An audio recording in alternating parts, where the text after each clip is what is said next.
Ken, what would you say your goals are here for the rest of the season? Final 7 games of conference play. To prepare our guys the best way possible for the Pac-12 conference tournament. And then just go for it. So, short term, day to day, nothing changes whatsoever. Just keep plugging away and working on things and trying to get better. And big picture, try to peak at the right time and play our best ball in the Pac-12 tournament and see where that goes. Do you worry or care about looking at where your seating will be for that, or is it just... No. You know, whether we're whatever we are, you know, we could be 8, 9, 10, 11, 12, whatever it is, we're going to play against a team that most likely we've already competed with pretty well. And we've just got to be ready to go on that night, whenever that is, 5, 6 weeks from now. Last year probably felt pretty wide open, but feel that way again this season, the way things have gone. Yeah, I think it is. I think it is wide open. There's been a lot of teams that have looked really, really good, and then, you know, the next week they get beat by someone that you wouldn't expect them to get beat by. But there's just a lot of parity in the conference. When you look at this week, the way you guys played down in Oregon, getting a split and then playing well against Oregon too, do you maybe approach tomorrow's game against OSU with a little more confidence than some of these games? Yeah, I would hope so. I would hope that our guys, and I'm sure they do, they recognize the fact that, hey, here's a team that we were able to beat. They're good. We respect them. I'm sure our guys respect them. But we had success against them, so that's a confidence builder.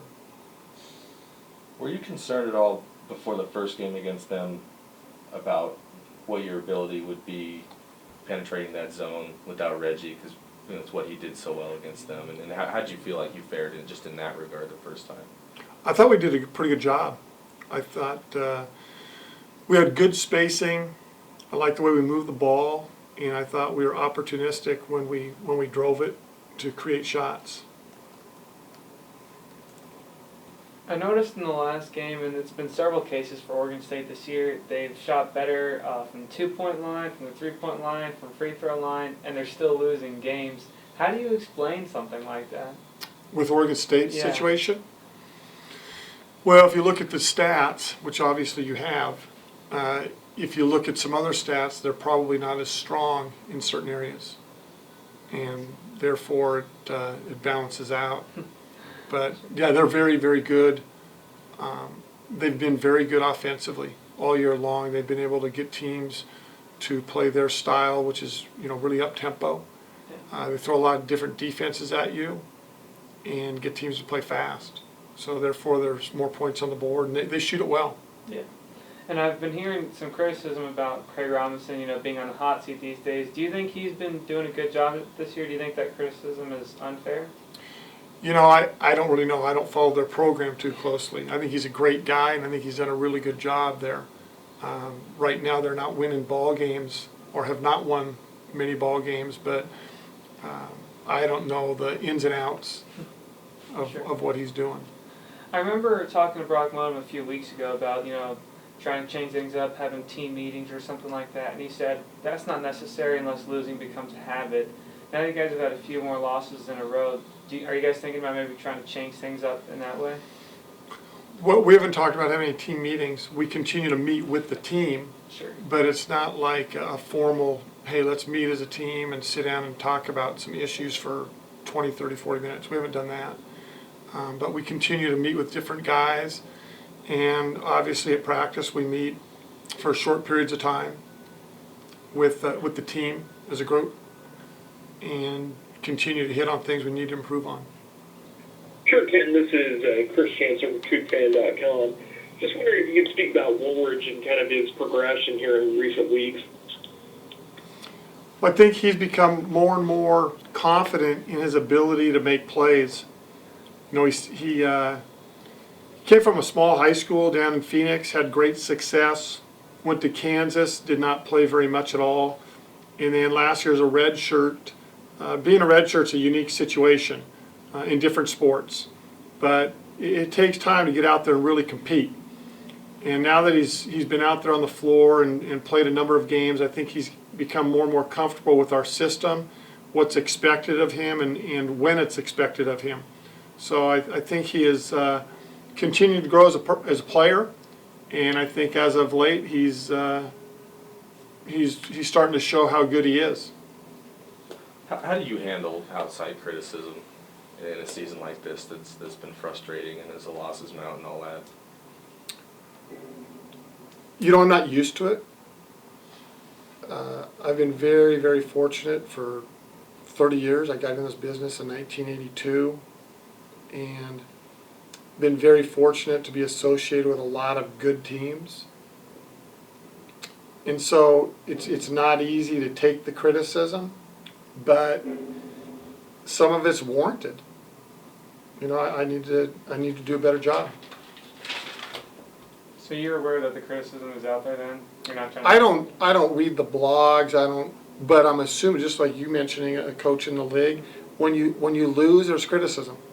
It doesn't matter whether you have injuries, it doesn't matter whether you've been close in games and competed well, Yeah. it doesn't matter whether you kicked off your point guard, it doesn't make any difference.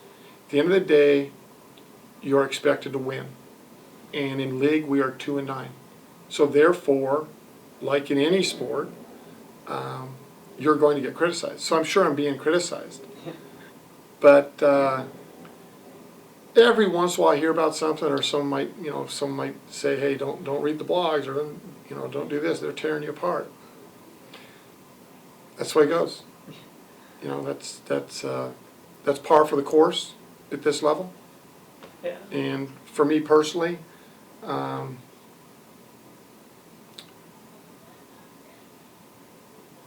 you just roll with it. You keep doing the best. For me, I just keep doing the best I can. Sure. I'm not sure what else to do except try to keep the troops rallied and working hard, and as a staff we stay together. We work hard. So. Yeah. Do you worry about your players seeing that and thinking, well, gosh, this guy's saying this guy's saying this, and what about coach? And I've never addressed it with the team. Like I said, I don't have a whole lot of experience in this situation. So maybe if I've been in this situation for a number of years, I'd be better at maybe there's other things I should be doing. What I do is the same thing I've done every year, win or lose, and that's try to get ready for that next practice, try to get ready for the next game, keep the guys motivated. And they're going to hear I can't control what people say. I can't control what people think. So just do the best we can and deal with the adversity, just like we tell the guys on the court. There's a bad play, there's a bad call, whatever might happen, you've got to turn the page and keep going. Well, it's the same I think it's the same in life. Keep going. I'm assuming you'd drive yourself crazy if you started worrying about job security. Is that something you don't even concern yourself with? No, I'll be just fine. Yeah.